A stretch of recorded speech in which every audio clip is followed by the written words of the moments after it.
Olá, boa tarde. Boa tarde, meu nome é Keuliane. Meu nome é Aline, nós somos professores de português do Liceu Paraibano. E nós vamos dar continuidade à aula de interpretação textual e literatura brasileira, certo? Então, minha gente, na aula passada nós falamos um pouco sobre algumas escolas, alguns movimentos literários, como o romantismo, o simbolismo, o arcadismo, o barroco, não nessa ordem, mas nós contemplamos esses aí. E nós deixamos alguns para este momento, alguns de movimentos tão importantes como esses, né, de tamanha importância, e vamos começar por eles. Primeiro nós iremos falar sobre o realismo. O realismo foi um movimento extremamente importante para a formação da nossa literatura, onde teve a participação, onde teve a estreia de grandes autores brasileiros renomados, conhecidos no mundo inteiro, como Machado de Assis, por exemplo,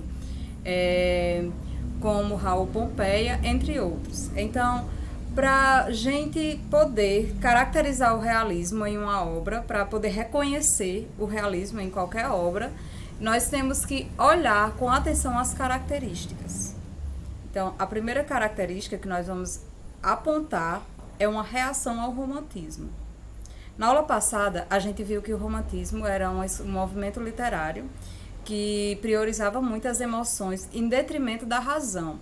Então, o egocentrismo, ou seja, aquilo que envolve o eu era o centro de tudo, não é? As emoções, os pensamentos do eu, ele estava sobreposto à sociedade e à humanidade, a todas as outras coisas.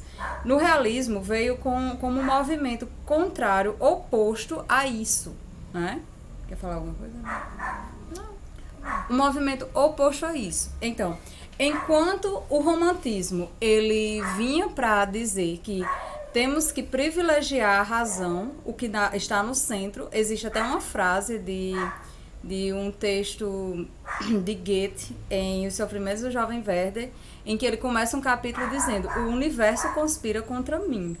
Não é como se todo o universo, essa grandiosidade que é o universo, a pessoa tivesse uma importância tão grande, uma dimensão tão grande de importância, que o universo se importasse e conspirasse contra ou a favor da pessoa. Então, há aí um movimento extremamente egocêntrico, em que só importa o que está, os meus sentimentos, as minhas emoções.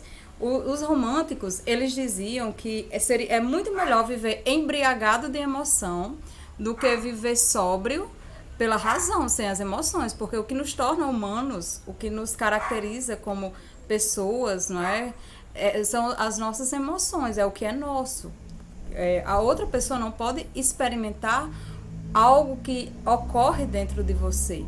Então, o realismo ele vem como um movimento oposto a isso, como um movimento contrário a isso. Ele critica, primeiro, os valores da burguesia, que é o casamento, a igreja e o Estado, não é?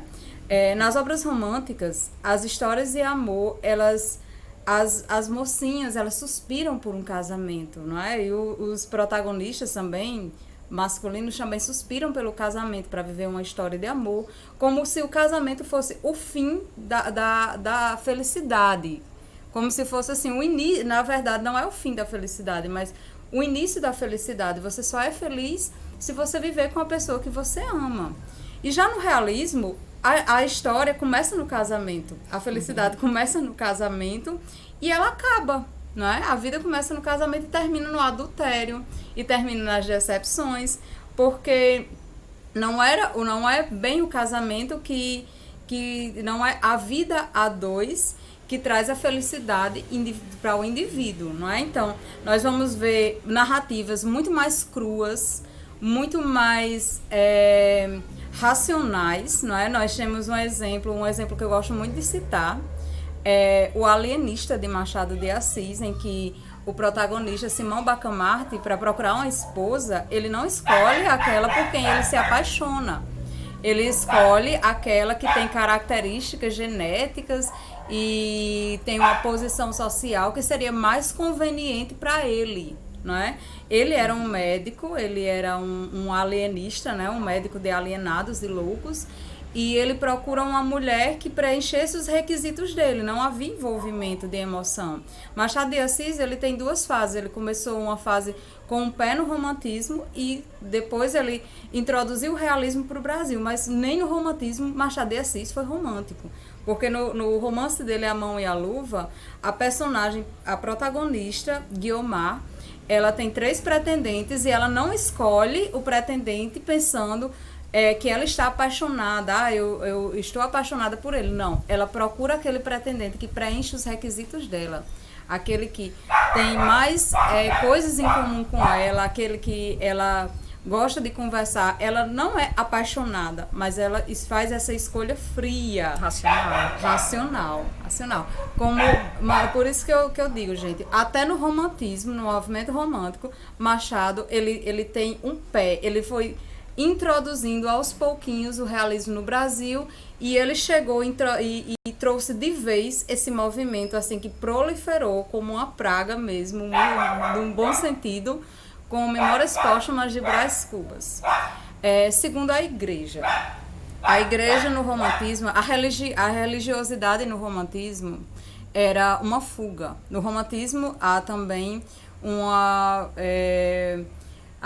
um sentimento muito forte de fugir, não é? De fugir da realidade. E fugia para as drogas, para qualquer tipo de vício, para a religião e para a morte, né? Já no realismo, há muitos romances que denunciam, que desmascaram a igreja, como, por exemplo, O Crime de Padre Amaro, de Eça de Queiroz, um escritor português excepcional que influenciou os realistas brasileiros também.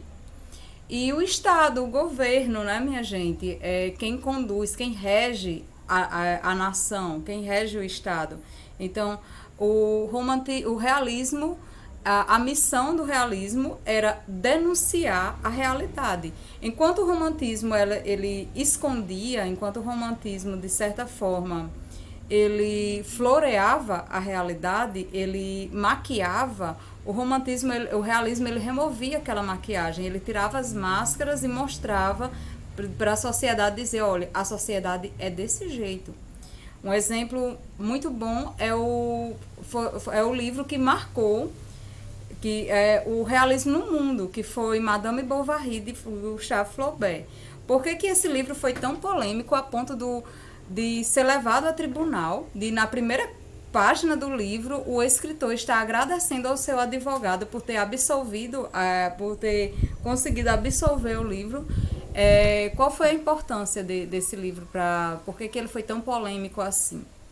Porque contava a história de uma mulher que cometia adultério. E não que as mulheres não cometessem adultério antes da publicação de Gustave Flaubert, não foi uma descoberta, mas isso veio a público. Então, o que o realismo fez? Qual foi o movimento que o realismo provocou na sociedade? Ele apenas mostrou aquilo que já acontecia. Ele não estava contando uma novidade, né? Estava só expondo aquilo que era escondido, estava colocando à luz aquilo que estava por debaixo da mesa. Outra coisa, fim da idealização da mulher. Qualquer obra romântica, a mulher, ela não parece ser real. Ela parece uma princesa da Disney, ou então ela parece uma deusa do Monte Olimpo. Ela não tem defeitos, ela é perfeita, não é? Ela é a padrão, como se tem muito discutido hoje. Já no realismo, a mulher ela é mais real mesmo. No romantismo, a mulher não tem um lado sensual e não tem o erotismo. Já no realismo, tem também.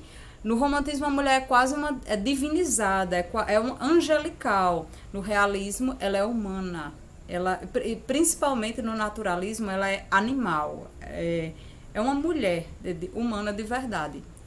E, por fim, a fotografia da realidade, não é? Como eu disse a vocês agora, que o realismo ele não veio expor nenhuma novidade, ele não veio dizer nenhuma notícia nova, ele veio apenas mostrar aquilo que todo mundo já sabia, mas escondia, ficava por debaixo dos panos, certo? Isso. E aí, minha gente, o que influenciou esse movimento, o realismo, foi o cientificismo do século XIX. não é? E esse cientificismo veio para aclarar as ideias dos autores, veio para influenciar os seus autores. E esse cientificismo nós vamos ver, por exemplo, em Darwin, darwinismo, que Darwin ele defendia a evolução das espécies, não é? E enquanto o romantismo ele acreditava no criacionismo, que Deus criou o homem, que Deus criou tudo, não é? E isso ia um pouco contra o que o realismo, o que o darwinismo vinha propor. Segundo foi o positivismo. O positivismo é ver a realidade, ver tudo através de uma visão mais racional, mais científica, mais observacional. Enquanto o romantismo ele olhava a realidade através de especulações religiosas, ao invés de buscar um método mais cético, não é? Mas o método científico, ao invés do método científico, era especulações religiosas, a metafísica. O determinismo, de Comte, que tem como pressuposto dizer que nós somos determinados pela nossa raça, pelo nosso meio e pelo nosso momento histórico. É como se nós estivéssemos presos nessas condições, não é? Nós somos assim porque nós nascemos em tal país, em tal época e nós somos de tal raça. Se fosse diferente, se eu tivesse nascido em outro lugar no Oriente, eu seria diferente, meu comportamento seria diferente. Então, os deterministas, eles propõem que o comportamento humano, as atitudes humanas, elas são previsíveis. Então, nós não somos livres para fazer nossas escolhas nem para nada. Nós estamos presos nessas cadeias deterministas. Em contraponto, a liberdade de escolha do romantismo, que o romantismo diz que nós temos o livre-arbítrio e o determinismo diz que nós não temos liberdade nenhuma. O marxismo, que é o socialismo, né? Que diz operários do mundo todos, univos, que todos se unam, que olhem para o redor, para a sociedade ao redor, contra o egocentrismo romântico, né? Que é o eu. É o nós contra o eu. Então, isso. Após esse resumo do realismo, né, vamos para a primeira questão, que é uma questão do Enem de 2001, né, que coloca um trecho do livro Memórias Póstumas de Brás Cubas, de Machado de Assis, né, e que dizia o seguinte: no trecho abaixo, o narrador, ao descrever a personagem, critica sutilmente um outro estilo de época, o romantismo. Naquele tempo, contava apenas uns 15 ou 16 anos. Era talvez a mais atrevida criatura da nossa raça, e com certeza a mais voluntariosa. Não digo que já lhe coubesse a primazia da beleza entre as mocinhas do tempo, porque isto não é romance, em que o autor sobredoura a realidade e fecha os olhos às sardas e espinhas.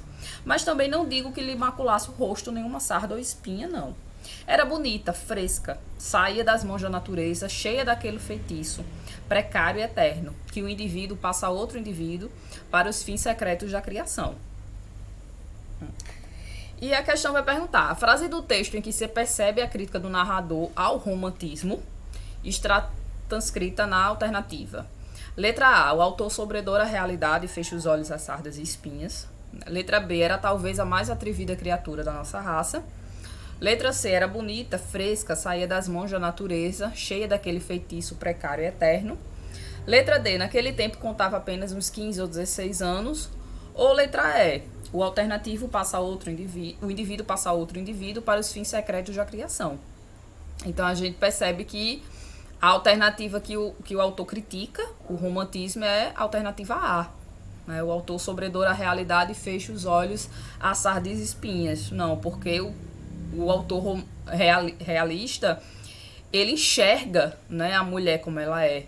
Né? Então ele enxerga até mesmo os defeitos que ela tem, né, em oposição ao romantismo, né, que como que Euliane falou, a mulher era divina, né, não tinha máculas. Não tinha máculas, exatamente, era perfeita.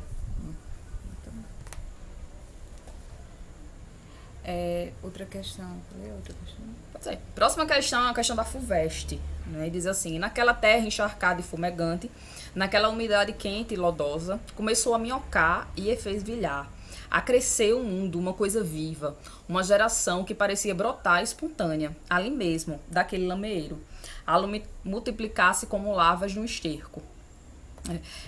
É um fragmento de O Cortiço, um romance da Luísa Azevedo, que pertence ao naturalismo. Né? O naturalismo a gente estuda junto com o realismo, né? Por conter muitas semelhanças, né, entre eles. Então, a pergunta é, qual é a característica fundamental do naturalismo? Só um minuto, antes de responder a questão. Pessoal, como a Aline falou, a gente estuda junto com o realismo, porque tem umas características bem parecidas, é como se eles fossem irmãos, né? Como se eles fossem da mesma família. Mas existe um elemento assim que é bem mais enfático no naturalismo que no romantismo, que é o processo de enxergar o ser humano como animal. Então, ele não analisa, não vê as características psicológicas do sujeito, como o realismo faz, como Machado de Assis faz muito bem, mas ele vê apenas o que o ser humano tem em comum com os animais. Então, por exemplo, nesse fragmento que tem aqui, e naquela terra encharcada e fumegante, naquela umidade quente e lodosa, começou a minhocar, a esfervilhar, a crescer o mundo uma coisa viva, uma geração que parecia brotar espontânea ali, no meio daquele lameiro, a multiplicar-se como larvas no esterco. Ele estava falando de uma comunidade de pessoas que estava iniciando no cortiço, não é? De lavadeiras e trabalhadores. E aqui era como se ele estivesse falando de qualquer coisa, qualquer animal. E muitos dos comportamentos humanos eram vistos, eram comparados como de animais. Nesse mesmo romance, O Cortiço, ele falava e começava o zum de machos e fêmeas, não é? Então ele não falava de homens e mulheres, mas falava de machos e fêmeas. Em um momento dizia, eles dois estavam brigando por fulana como se dois cachorros brigando por uma cadela no cio. Então, esse tempo todo fazendo essas analogias, não é? Investigando o comportamento humano, enquanto o realismo investigava os comportamentos psicológicos, não é? O naturalismo ele vinha para os físicos mesmo, para os fisiológicos, para aquele que é mais inerente aos animais. Isso. Então, letra A vai dizer uma compreensão psicológica do homem. Né? Letra B, uma compreensão biológica do mundo. Letra C, uma concepção idealista do universo. Letra D, uma concepção religiosa da vida. Ou letra E, uma visão fundamental da natureza. Então, como o Keuliane falou, resposta à letra B, uma compreensão biológica do mundo. Né? Como ela falou, quem via a questão psicológica era o realismo. Né? Essa concepção idealista não existia, né, no realismo nem no naturalismo. Né? Uma concepção religiosa também não, até porque a igreja era duramente criticada, né? E uma visão sentimental na natureza também não. Então, a letra A. Então, pessoal, agora a gente vai falar sobre o pré-modernismo. O pré-modernismo não pode se classificar como uma escola literária ou como um movimento literário consolidado, porque ele representou muito mais um período de transição.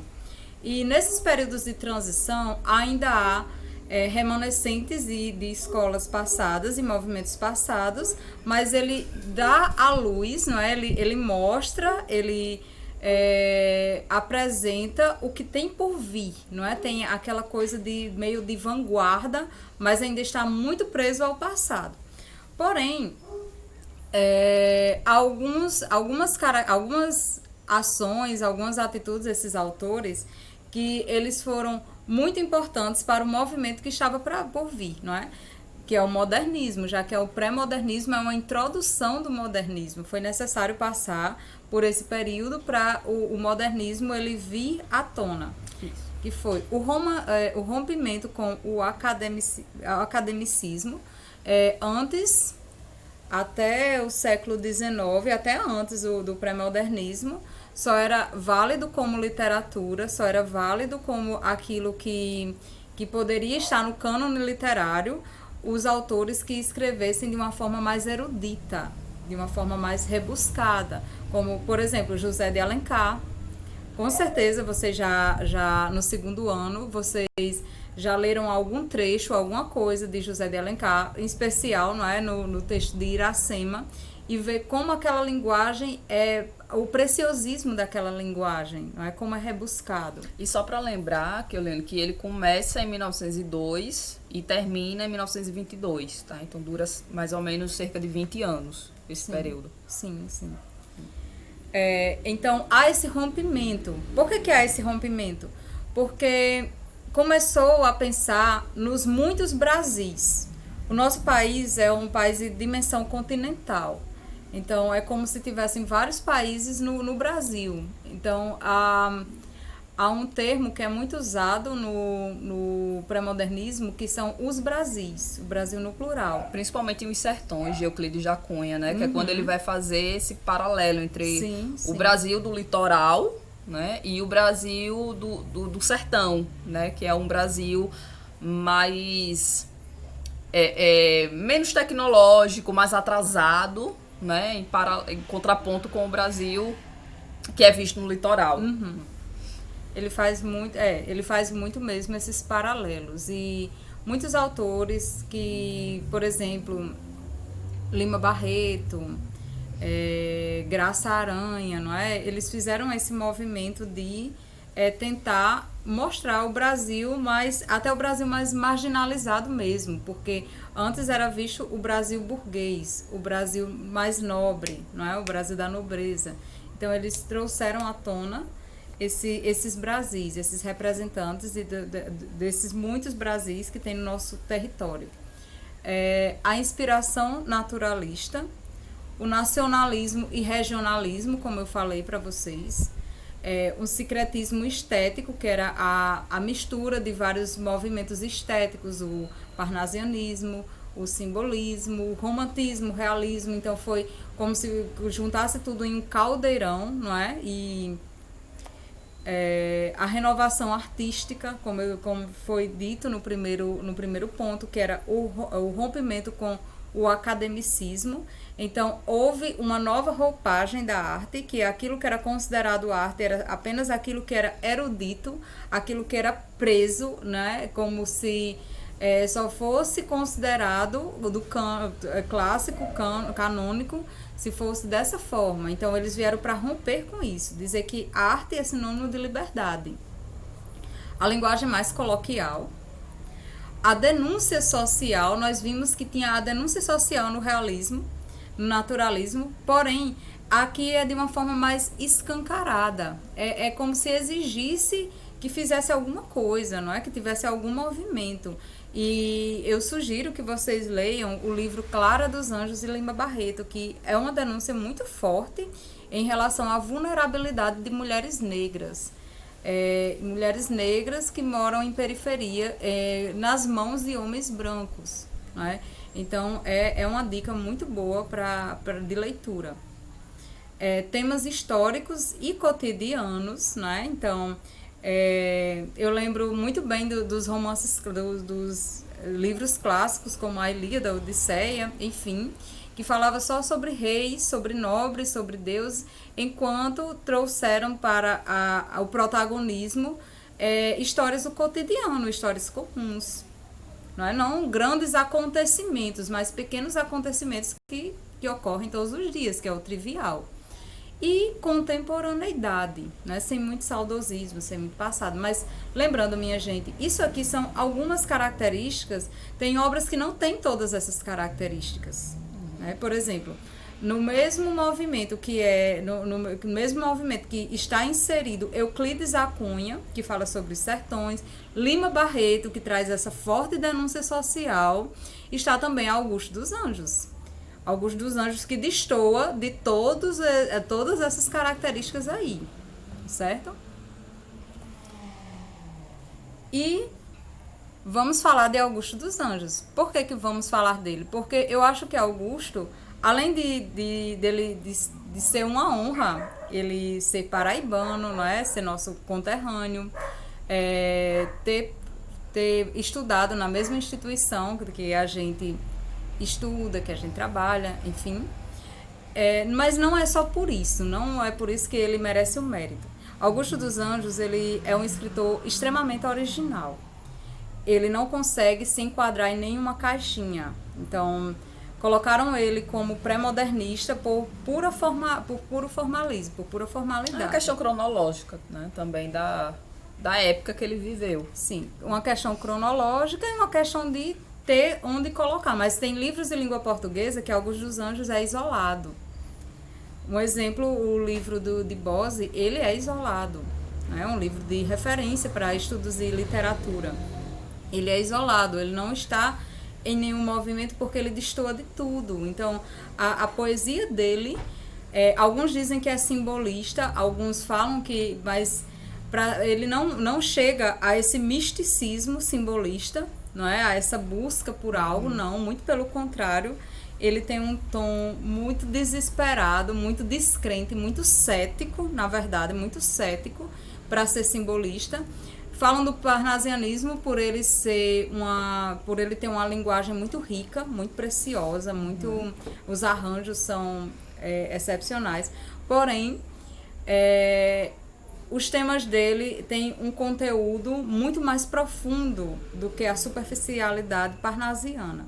Então, algumas características de Augusto dos Anjos são esse tom decadentista, misturado com os termos biológicos, o desespero, a descrença total, não tem otimismo nenhum, a hipocondria, né? Então ele tinha essa veia, a inclinação para a morte e o ceticismo. Então, tudo isso, essa descrença, esse desespero, essa hipocondria, esse apego pela morte, tem características de muitos movimentos que nós já falamos, tem algumas características do romantismo, porém ele não era idealista como os românticos, não é? Ele não, muito pelo contrário, ele não via beleza nas coisas.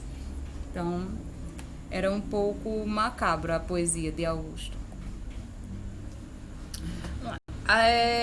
Essa questão apresenta o poema Psicologia de um Vencido, que é um dos poemas mais conhecidos de Augusto, né, que ele diz assim: eu, filho do carbono e do amoníaco, monstro de escuridão e retilância, sofro desde a epigênese da infância a influência má dos signos do zodíaco.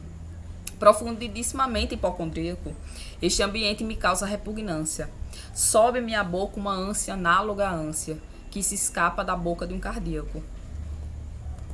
Já o verme, este operário das ruínas, que o sangue podre das carnificinas come e a vida em geral declara guerra, anda a espreitar meus olhos para roê-los e há de deixar-me apenas os cabelos na frialdade inorgânica da terra. A obra, o poema faz parte da única obra, né, de Augusto dos Anjos, né, que é Eu e Outras Poesias, né, e ele revela aspectos de uma literatura de transição, designada como pré-modernista, né, como o que o Leandro já falou. Com relação à poética e à abordagem temática presentes no soneto, identificam-se marcas dessa literatura de transição como? Então, onde é que se encaixa o pré-modernismo aí nessa poesia de Augusto, né? Letra A, a forma do soneto, porque os versos são metrificados, a presença de rimas, o vocabulário requintado, além do ceticismo, que antecipam conceitos estéticos vigentes de um modernismo. Então, é por uma questão de linguagem. Letra B, é por causa do empenho do eu lírico pelo resgate da poesia simbolista, manifesta em metáforas como monstro de escuridão e retilância e influência má dos signos do zodíaco. Letra C, a seleção lexical emprestada do cientificismo, como se lê em carbono e amoníaco, epigênese da infância, frialdade inorgânica, que restitui a visão naturalista do homem. Letra D, a manutenção de elementos formais vinculados à estética do parnasianismo e do simbolismo, dimensionada pela inovação na expressividade poética e o desconcerto existencial. Ou letra E, a ênfase no processo de construção de uma poesia descritiva e ao mesmo tempo filosófica, que incorpora valores morais e científicos mais tarde renovados pelos modernistas. Então, é a letra D, né, pessoal? Porque, como eu disse, a poesia de Augusto, ele mistura elementos de outros movimentos literários, mas como ele está enquadrado ali naquele movimento misturado, né, que é o pré-modernismo, ele apresenta esses questionamentos existenciais que é muito visto no modernismo, certo? Isto. E a inovação, né, na forma como ele se expressa poeticamente, né? Então, quando você vai ler o poema de Augusto, você sente aquele espanto, né? Porque não é aquela coisa melosa, não é aquela coisa poética, né? Pelo contrário, é aquilo que você lê e causa estranheza, não é mesmo? Exatamente. A próxima questão é a questão do Enem de 2012, né? E é uma questão sobre José de Alencar, né? José de Alencar, como o Cleilino já falou, é um escritor que pertenceu ao romantismo, né? E aí a questão diz, ele era o inimigo do rei, nas palavras de seu biógrafo Lira Neto. Ou ainda, um romancista que colecionava desafetos, azucrinava Dom Pedro II e acabou inventando o Brasil. Assim era José de Alencar, o conhecido autor de Guarani e Iracema, tido como o pai do romance no Brasil. Além de criar clássicos da literatura brasileira com temas nativistas, indianistas e históricos, ele foi também folhetinista, diretor de jornal, autor de peças de teatro, advogado, deputado federal e até ministro da Justiça. Para ajudar na descoberta das múltiplas facetas desse personagem do século XIX, parte de seu acervo inédito será digitalizada. Então aí tem um texto falando sobre o papel do escritor José de Alencar e da futura digitalização de sua obra. E a pergunta diz, depreende-se que, né, a digitalização dos textos é importante para que os leitores possam compreender seus romances. Letra B, o conhecido autor de O Guarani e Iracema foi importante porque deixou uma vasta obra literária com temática temporal. Letra C, a divulgação das obras de José de Alencar por meio da digitalização demonstra sua importância para a história do Brasil imperial. Letra D, a digitalização dos textos de José de Alencar terá importante papel na preservação da memória linguística e da identidade nacional. Ou letra E, o grande romancista José de Alencar é importante porque se destacou por sua temática indianista. Né? Então a gente percebe que não é uma questão sobre literatura, né? É uma questão realmente de interpretação do texto. Então a resposta correta, minha gente, é a letra D, que a digitalização dos textos de José de Alencar terá importante papel na preservação da memória linguística e da identidade nacional, que é importante que haja essa preservação, até para conhecermos, não é? Para que nós tenhamos isso como um patrimônio da nossa língua, da nossa cultura, da nossa história, certo? E a próxima questão é do Enem de 2005. Também é uma questão de um autor literário, mas não é de literatura, é de interpretação textual. É da obra Memórias Póstumas de Brás Cubas e Machado de Assis, que eu recomendo também a leitura, que esse ano de 2020 foi publicado nos Estados Unidos e esgotou em 24 horas, que os americanos estão começando a apreciar, estão sabendo agora o que nós brasileiros já sabemos há muito tempo, que ele é um escritor genial. Expirei às 2h da tarde de uma sexta-feira do mês de agosto de 1869, na minha bela chácara de Catumbi. Tinha uns 64 anos, rijos e próspero. Era solteiro, possuía cerca de 300 contos e fui acompanhado ao cemitério por 11 amigos. 11 amigos. Verdade é que não houve cartas nem anúncios. Acresce que chovia, peneirava, uma chuvinha miúda, triste e constante e tão triste, que levou um daqueles fiéis da última hora a intercalar essa engenhosa ideia no discurso que proferiu à beira da minha cova.